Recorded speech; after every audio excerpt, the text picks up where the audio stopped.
Hello everyone, हर हर महादेव। कैसे हैं आप सब? उम्मीद करती हूँ आप सब बहुत अच्छे होंगे, मस्त होंगे, स्वस्थ होंगे और अपनी लाइफ में पॉजिटिव रह रहे होंगे। अगर आप लोग हमारे चैनल पर पहली बार आए हैं तो प्लीज़ चैनल को सब्सक्राइब कर दें, वीडियो को लाइक कर दें और वीडियो को हाइप करना बिल्कुल भी ना भूलें। तो रीडिंग का टॉपिक आपको पता है। उन देखते हैं वो आपसे प्यार करते हैं, नफ़रत करते हैं। आपको किसी भी एक फ़ाइल को अपने लिए चुनना है, फ़ाइल 1, फ़ाइल 2 या फ़ाइल 3। जो भी फ़ाइल आपको अपने लिए सबसे ज़्यादा अट्रैक्ट कर रही है, उस फ़ाइल को आप चुन लीजिए। कोई भी रिंग आप चुन सकते हैं। चलिए स्टार्ट करते हैं, आगे बढ़ते हैं और शुरू करते हैं आज की इस ब्यूटीफुल रीडिंग को फ़ाइल 1 की एनर्जी के साथ। तो पायल वन जिन्होंने भी चुना है, प्लीज़ अपने पर्सन का मन में 3 बार नाम लें, उनकी एनर्जी से कनेक्ट करें और अपने गार्डियन एंजल से कहें कि इस रीडिंग में आपको पॉजिटिव मैसेज जो है वो बताएं, पॉजिटिव एनर्जी के साथ में रीडिंग को आपको गाइड करें। सो यूनिवर्स प्लीज़ गाइड कीजिए पाइल 1 के लिए, जिन्होंने भी आज यहाँ पाइल 1 को चुना है। वो व्यक्ति इनसे प्यार करते हैं या नफ़रत करते हैं? यूनिवर्स प्लीज़ मुझे गाइड कीजिए पॉजिटिव एनर्जी के साथ। यूनिवर्स प्लीज़ मुझे गाइड कीजिए पॉजिटिव एनर्जी के साथ। वो व्यक्ति इनसे प्यार करते हैं या नफ़रत करते हैं? यूनिवर्स प्लीज़ मुझे गाइड कीजिए पॉजिटिव एनर्जी के साथ। सो देखते हैं हमारा फर्स्ट कार्ड। यहाँ जो पहला कार्ड आया है वो है 5 ऑफ कप्स का कार्ड। जो सबसे पहली बात जो है सामने आती है वो ये है कि नफ़रत वाली एनर्जी उतनी स्ट्रॉन्ग नहीं है जितनी ऊपर से दिखाई दे रही है। सामने वाला आपके लिए इमोशनली न्यूट्रल नहीं है। उनके अंदर आपके लिए फीलिंग है, लेकिन उसके ऊपर बहुत सारी नाराज़गी, शिकायत और हर्ट जमा हुआ है। यही वजह है कि उनका बिहेवियर कई बार ऐसा हो जाता है जैसे उन्हें कोई आपकी परवाह नहीं है, जैसे वो आपकी कोई फ़िक्र नहीं करते हैं, लेकिन अंदर की स्थिति उससे बिल्कुल अलग है, उससे बिल्कुल डिफरेंट है। जो उनके मन की स्थिति है, जो अंदर से है, द हेलियोपेंटर है। इस समय उनकी एनर्जी को देखें तो वो आपको लेकर थोड़ा, मुझे लगता है कि एक डिफेंसिव एनर्जी में है। वो अपने मन में आपकी कुछ पुरानी बातें दोहरा रहे हैं। उन्हें लगता है कि किसी पॉइंट पर आपने उन्हें समझा नहीं है, उनकी फीलिंग को इम्पोर्टेंस नहीं मिली है आपसे, या सिचुएशन उनके हिसाब से नहीं चली। लेकिन इंटरेस्टिंग बात ये है कि जिस व्यक्ति से हमें सच में कोई फ़र्क नहीं पड़ता, उसके लिए हम इतनी बातें मन में लेकर नहीं बैठते हैं। यहाँ शिकायत इसीलिए है क्योंकि कनेक्शन उनके लिए कहीं न कहीं मुझे लगता है कि मायने रखता है, और अगर मायने नहीं रखता तो उन्हें शायद आपसे जो है इतनी इतनी ज़्यादा जो है नाराज़गी या शिकायतें नहीं होती। तो कहीं न कहीं इस व्यक्ति के लिए कनेक्शन मायने रखता है, आप वो मायने रखते हैं, तभी वो आपके लिए सोच रहे हैं, तभी वो आपके लिए कुछ ना कुछ जो है वो फ़ील कर रहे हैं। उनके मन में आपके लिए अट्रैक्शन और इमोशनल पुल अभी भी मौजूद है। वो आपको कंप्लीटली डिटैच करके नहीं देख पा रहे हैं। कभी वो खुद को समझाते हैं कि अब मुझे इस व्यक्ति से कोई फ़र्क नहीं पड़ता, लेकिन थोड़ी देर बाद वही व्यक्ति उनके थॉट्स में वापस आ जाता है। यानी कि आपकी कोई बात, आपकी कोई याद या आपके साथ जुड़ी हुई कोई सिचुएशन उनके मूड को दोबारा बदल देती है, बिल्कुल बदल देती है। ऐसी एनर्जी इस व्यक्ति की मुझे यहाँ लग रही है। और अब हम आपकी एनर्जी भी यहाँ देख लेते हैं, आपकी एनर्जी इस समय क्या है रीडिंग के अकॉर्डिंग। तो यहाँ जो कार्ड आया है वो है 2 ऑफ पेंटिकल्स। तो आपकी एनर्जी यहाँ ये दिखाती है कि आप इस समय उनसे सिर्फ प्यार नहीं चाहते हैं अपनी लाइफ में। ऐसा लग रहा है कि आप कहीं न कहीं क्लैरिटी भी चाहते हैं इस व्यक्ति से। आपके अंदर कुछ, मुझे लगता है कि कन्फ्यूज़न है या फिर कोई फ्रस्ट्रेशन है। आपको लगता है कि अगर सामने वाले के मन में सच में फीलिंग है तो वो इतनी कन्फ्यूज़न क्यों पैदा कर रहा है। आप उनके बिहेवियर को ऑब्ज़र्व कर रहे हैं और धीरे-धीरे इमोशनली पीछे हटने की कोशिश भी कर रहे हैं। ये चीज़ सामने वाले को अंदर से मुझे लगता है कि डिस्टर्ब करती है। उन्हें महसूस हो रहा है कि आप पहले जितना उनके लिए अवेलेबल नहीं हैं, अब उतने कहीं न कहीं नहीं हैं। आपकी एनर्जी में एक बदलाव आया है। पहले शायद आप उनके रिएक्शन को लेकर ज़्यादा एक कॉन्शियस थे, लेकिन अब आपके अंदर ये थॉट मौजूद हो रहा है कि जिसे रहना है वो खुद अपनी जगह बनाए आपके जीवन में। और जब आप पीछे हटते हैं तो उनकी फीलिंग और ज़्यादा सामने आती है। उनके अंदर आपके लिए प्यार है, लेकिन ये इस समय शांत और सहज प्यार नहीं है। ये ऐसा प्यार है जिसके साथ ईगो, हर्ट और पॉसेसिवनेस और पुराने सवाल जुड़े हुए हैं। इसीलिए अगर आप पूछ रहे हैं कि प्यार है या नफ़रत है, तो यहाँ जवाब होगा प्यार है, लेकिन प्यार के ऊपर नाराज़गी की मोटी परत जो है वो चढ़ी हुई है। वो आपको हेट नहीं करते, वो आपसे हर्ट हैं। और दोनों चीज़ों में बहुत बड़ा अंतर है। अगर सच में नफ़रत होती तो आपके बारे में इतने इमोशनल रिएक्शन नहीं आते उनके। यहाँ आपकी मौजूदगी उनके इमोशनल सिस्टम को अभी भी प्रभावित करती है। आपकी बात उन्हें अच्छी भी लगती मुझे लगता है कि आपकी बात उन्हें अच्छी भी लग सकती है और इरिटेट भी कर सकती है। आपकी याद उन्हें खींचती भी है और वही याद उनके पुराने हर्ट को भी जगा देती है। इसीलिए पाइल 1 में कनेक्शन खत्म नहीं दिखता है, इस समय खत्म होता हुआ नहीं दिखाई दे रहा, लेकिन अभी सामने वाले के अंदर ये स्ट्रगल चल रही है कि दिल आपकी तरफ जाता है और ईगो पीछे खींचता है। उनकी प्रेज़ेंस फीलिंग को एक सीधी लाइन में कहें तो मैं तुमसे नाराज़ नहीं हूँ, लेकिन तुमसे बेपरवाह नहीं हूँ। और आपकी एनर्जी उनसे कहती दिखाई दे रही है कि अगर तुम्हारे मन में सच है, तो सिर्फ एटीट्यूड से नहीं अपने बिहेवियर से दिखाओ। यही इस पाइल का सबसे बड़ा जो इमोशनल है वो ट्रुथ है। तो ये है पाइल 1 की रीडिंग जिन्होंने भी पाइल 1 को चुना है। और अगर आप लोगों की रीडिंग आपसे रेजोनेट हुई है तो प्लीज़ आप इसे क्लेम करें। Thank you so much. तो चलिए पाइल 2 की रीडिंग के लिए आगे बढ़ते हैं। अपने पर्सन का मन में 3 बार नाम लीजिए, उनकी एनर्जी से कनेक्ट हो जाइए और अपने गार्डियन एंजल से कहिए इस रीडिंग में आपको पॉजिटिव एनर्जी के साथ चीज़ें बताएं। यूनिवर्स प्लीज़ गाइड करें पाइल 2 के लिए जिन्होंने भी यहाँ पाइल 2 को चुना है। उनके पर्सन की एनर्जी क्या है, वो उनसे प्यार करते हैं या नफ़रत करते हैं। यूनिवर्स प्लीज़ गाइड करें मुझे पॉजिटिव एनर्जी के साथ। यहाँ स्ट्रेंथ का कार्ड आया है। यहाँ शुरुआत से ही एक सॉफ्ट और इमोशनल वाइब्रेशन दिखाई दे रही है। इस व्यक्ति के मन में आपके लिए नफ़रत वाली फीलिंग लगभग नहीं के बराबर है। हाँ, कुछ छोटी-मोटी शिकायतें या मोमेंट्स ऑफ इरिटेट हो सकते हैं, लेकिन उनके दिल की जो मेन फीलिंग है वो अफेक्शन की है, जो कहीं न कहीं लग रही है। स्ट्रेंथ की एनर्जी है, सो काफ़ी ब्यूटीफुल कार्ड है। ऐसा नहीं है कि नेगेटिव एनर्जी के साथ आया है। ये व्यक्ति आपको सिर्फ पसंद नहीं करते हैं, मुझे लगता है कि वो आपको सिर्फ लाइक नहीं करते, बल्कि आपके साथ एक मुझे लगता है इमोशनल कंफर्ट भी महसूस करते हैं। आपके बारे में सोचते समय उनके मन में सबसे पहले कोई आर्ग्यूमेंट या नेगेटिव मेमोरी नहीं आती।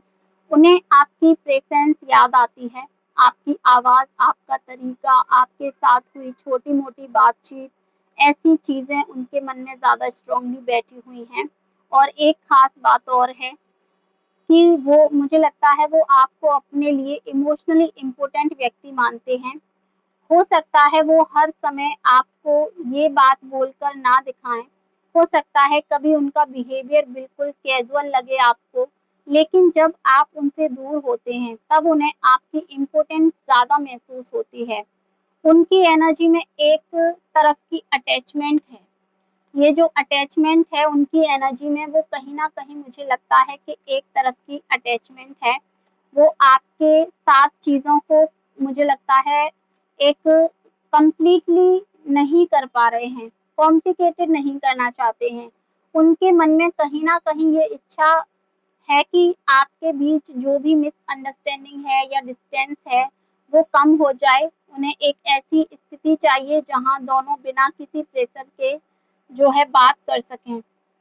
अब अगर मैं आपकी एनर्जी की यहाँ बात करूँ तो ये जो कार्ड आया है क्वीन ऑफ वर्ड्स का कार्ड, आप सामने वाले को लेकर फीलिंग रखते हुए भी अपने मन में कई सवाल जो है रखते हैं और इस वक़्त आपके अंदर भी काफ़ी सारे सवाल चल रहे हैं इस व्यक्ति से रिलेटेड, इस कनेक्शन से रिलेटेड। आप ये समझना चाहते हैं कि सामने वाला आपको सीरियसली लेता है या नहीं? या सिर्फ अपनी एक जो कन्विंसिंग होती है उसके हिसाब से आपके करीब आता है। इसीलिए आपकी तरफ से थोड़ी इमोशनल जो chasm है वो नज़र आ रहा है। आपका दिल कनेक्शन को महसूस करता है लेकिन आपका दिमाग जो है वो टूट जाता है, ऐसा लग रहा है मुझे। सामने वाला इस बात को महसूस करता है, उन्हें लगता है कि आप पूरी तरह खुलकर अपनी फीलिंग्स नहीं बताते हैं और कई बार इसी वजह से उन्हें डाउट होता है कि नहीं आप दूसरे उनसे दूर हो नहीं रहे हैं और यहाँ एक स्टेबल पॉजेसिवनेस भी दिखाई देती है। अगर वो आपको किसी दूसरे व्यक्ति के साथ बहुत कंफर्टेबल देखते हैं तो उनके अंदर जेलसी या इनसिक्योरिटी आ सकती है। वो शायद इसे ओपनली स्वीकार नहीं करते हैं लेकिन उनके अंदर ये रिएक्शन मौजूद है। यानी आपकी इम्पोर्टेंस उनके लिए सिर्फ इमोशनल नहीं पर्सनल भी है। वो आपको खोना नहीं चाहते और सबसे खास बात ये है कि इस व्यक्ति के मन में आपके लिए जो प्यार है वो केवल अट्रैक्शन पर आधारित नहीं है। उन्हें आपकी पर्सनैलिटी की कुछ क्वालिटीज़ जेन्युइनली पसंद हैं। आपकी इंडिविजुअलिटी, आपके सोचने का तरीका, आपकी इमोशनल डीपाथ, इन चीज़ों की बहुत ज़्यादा मुझे लगता है कि ये व्यक्ति रिस्पेक्ट करते हैं। यहाँ प्यार नफ़रत से बहुत ज़्यादा स्ट्रॉन्ग है। अगर नाराज़गी है भी तो वो टेम्परेरी है, वो आपके खिलाफ दिल में कोई परमानेंटली नेगेटिविटी नहीं लेकर बैठे हैं। उनकी प्रेज़ेंट एनर्जी ये कहती है कि तुमसे कुछ बातें मुझे परेशान करती हैं लेकिन तुम्हारी जगह कोई आसानी से ले नहीं सकता है। वहीं आपकी एनर्जी की बात की जाए तो तुम्हारी एनर्जी ये कहती है कि मैं तुम्हारे करीब आ सकता हूँ या आ सकती हूँ लेकिन मुझे महसूस होना चाहिए कि तुम भी उतना ही सच चाहते हो। ये कनेक्शन वार्मथ वाला है, यहाँ दोनों के बीच इमोशनल अंडरस्टैंडिंग बनने की संभावना मजबूत है, लेकिन इसके लिए दोनों तरफ से खुलकर बात करना बहुत ज़्यादा ज़रूरी है। सो डेफिनिटली ये है पाइल 2 की रीडिंग, जिन्होंने भी पाइल 2 को चुना है। अगर आप लोगों की रीडिंग आपसे रेजोनेट हुई है तो प्लीज़ आप इसे क्लेम करें। तो चलिए आगे बढ़ते हैं और करते हैं पाइल नंबर 2 की रीडिंग, पाइल नंबर 3 की रीडिंग। जिन्होंने भी पाइल 3 को चुना है अपने पर्सन का मन में 3 बार नाम लीजिए, उनकी एनर्जी से कनेक्ट कीजिए और अपने गार्डियन एंजल से कहिए कि इस रीडिंग में आपको पॉजिटिव एनर्जी के साथ चीज़ें बताएं। सो फर्स्ट कार्ड आ चुका है हमारा और पहला कार्ड जो इस रीडिंग में आया है, सॉरी बहुत सारे कार्ड एक्चुअली आ गए हैं, 4 कार्ड आए हैं। तो आपके लिए यहाँ ऑलरेडी यूनिवर्स की तरफ से क्लियरली जो कार्ड हैं, जो हमें चाहिए थे वो आ चुके हैं, 4 कार्ड यहाँ। तो यहाँ देख लेते हैं जो फर्स्ट कार्ड आया है वो है टेम्परेंस का कार्ड। तो बहुत स्ट्रॉन्ग एक रजिस्ट्रेशन की एनर्जी है। सामने वाला आपके लिए जो महसूस करता है उसे खुद भी पूरी तरह से एक्सेप्ट नहीं कर पा रहा है। उनके अंदर एक तरफ आपकी तरफ खिंचाव है और दूसरी तरफ वो खुद को रोक भी रहे हैं। इस व्यक्ति की सबसे बड़ी समस्या फीलिंग की कमी है। समस्या ये है कि वो अपनी फीलिंग्स को कंट्रोल करना चाहते हैं। आपके बारे में सोचते ही उनके अंदर कई इमोशंस एक साथ एक्टिव होते हैं। कभी उन्हें आपकी बहुत याद आती है, कभी उन्हें लगता है कि आपसे डिस्टेंस रखना ही बेहतर है, कभी वो आपके साथ जुड़ी अच्छी बातें याद करते हैं और कभी कोई पुरानी बात उन्हें फिर से एनर्जी देती है। इसीलिए इनके बिहेवियर में एक इनसिक्योरिटी वाली एनर्जी मुझे यहाँ जो है वो दिखाई देती है स्ट्रांगली। एक दिन बहुत केयर और दूसरे दिन बिल्कुल कोल्ड, वो वाली एनर्जी इस पर्सन की नज़र आ रही है। द चैरियट का कार्ड है और यही चीज़ आपको मुझे लगता है कि बहुत ज़्यादा इस व्यक्ति की कंफ्यूज करती है क्योंकि इस व्यक्ति को खुद समझ नहीं आ रहा है इन काफ़ी सारी चीज़ों में ये व्यक्ति खुद भी कन्फ्यूज़ है। वो आपको इमोशनली पावरफुल व्यक्ति मानते हैं, उन्हें लगता है कि आप उनके मूड और इमोशंस को उस तरह जो है प्रभावित कर सकते हैं, जिस तरह हर कोई नहीं कर सकता। यही चीज़ उन्हें आकर्षित भी करती है और परेशान भी करती है। उनकी एनर्जी में एक हिडन फ़ियर है, अगर मैं इस व्यक्ति के सामने अपनी फीलिंग्स को एक्सेप्ट कर लूँ, तो मैं इमोशनली जो है वैल्यूएबल नहीं रहूँगा। ये चीज़ इस व्यक्ति के अंदर मुझे लगता है कि कहीं न कहीं बहुत ज़्यादा है। इसीलिए कई बार वो आपको इग्नोर करके खुद को एक कन्विंसिंग करते हैं कि उन्हें कोई फ़र्क नहीं पड़ता। काफ़ी बार वो अपने आप को इन चीज़ों से कन्विंस करते हैं। लेकिन अब आपके अंदर एक पेशेंस पहले जैसा नहीं रहा है। आप चाहते हैं कि चीज़ें साफ हों, या तो सामने वाला सच में आपके साथ खड़ा हो या फिर आप अपनी एनर्जी वापस अपने ऊपर लगाएँ। और यही बदलाव सामने वाले को महसूस हो रहा है। उन्हें लग रहा है कि अगर उन्होंने कभी भी कुछ नहीं किया, अभी भी अगर उन्होंने कुछ नहीं किया तो आप इमोशनली उनसे दूर जा सकते हैं। इस थॉट से उनके अंदर एंग्ज़ायटी आती है। अब सवाल है, क्या वो आपसे प्यार करते हैं या नफ़रत करते हैं? यहाँ नफ़रत नहीं है, यहाँ एक अनरिज़ॉल्वेबल इमोशन है। वो आपसे नाराज़ हो सकते हैं, कभी आपको लेकर फ्रस्ट्रेट हो भी सकते हैं, लेकिन जिस एक इंटेंसिटी के साथ वो रिएक्ट करते हैं, वो बताती है कि आप उनके लिए इमोशनली अभी भी कहीं न कहीं हैं। उनके मन में सबसे ऑनेस्ट लाइन कुछ ऐसी है, मैं तुमसे दूर रहना चाहता हूँ, लेकिन मेरा मन बार-बार तुम्हारी तरफ क्यों चला आता है, ये मुझे खुद भी समझ नहीं आता है। यही पाइल 3 की पूरी कहानी है। आपकी एनर्जी उन्हें चैलेंज करती है काफ़ी बार। आप उनसे सिर्फ़ अटेंशन नहीं चाहते हैं, आप उनसे मुझे लगता है कि एक क्लैरिटी भी चाहते हैं, और उन्हें पता है कि अगर वो आपके सामने आएँगे तो उन्हें आपसे वास्तविक इमोशन से भागना जो है वो मुश्किल हो जाएगा। इसीलिए मुझे लगता है कि पाइल 3 में प्यार मौजूद है, लेकिन ओपनली एक्सप्रेस नहीं हो पा रहा है। यहाँ दबा हुआ एक कंट्रोलिंग और एक कन्फ्लिक्टिंग प्यार है।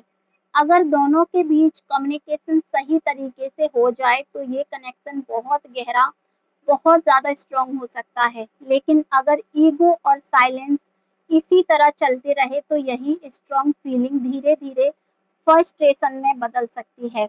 इस समय उनके दिल में आपके लिए जगह है, लेकिन उस जगह के चारों तरफ बहुत सारी उलझनें खड़ी हैं। सीधा जवाब यही है कि पाइल 3 में नफ़रत नहीं बल्कि प्यार के साथ बहुत गहरी नाराज़गी और इमोशनल जो रजिस्ट्रेशन होता है वो चीज़ है। इस रीडिंग तीनों पाइलों में नफ़रत से अधिक अलग-अलग रूपों में जुड़ी हुई फीलिंग्स दिखती है।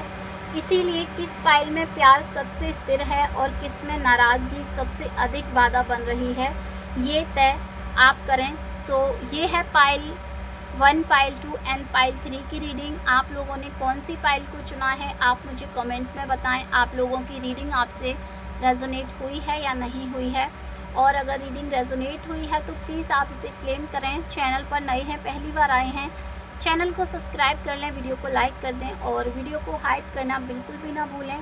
Thank you so much. मिलते हैं आपसे अगली वीडियो में, तब तक के लिए आप अपना ख्याल रखें। हर हर महादेव।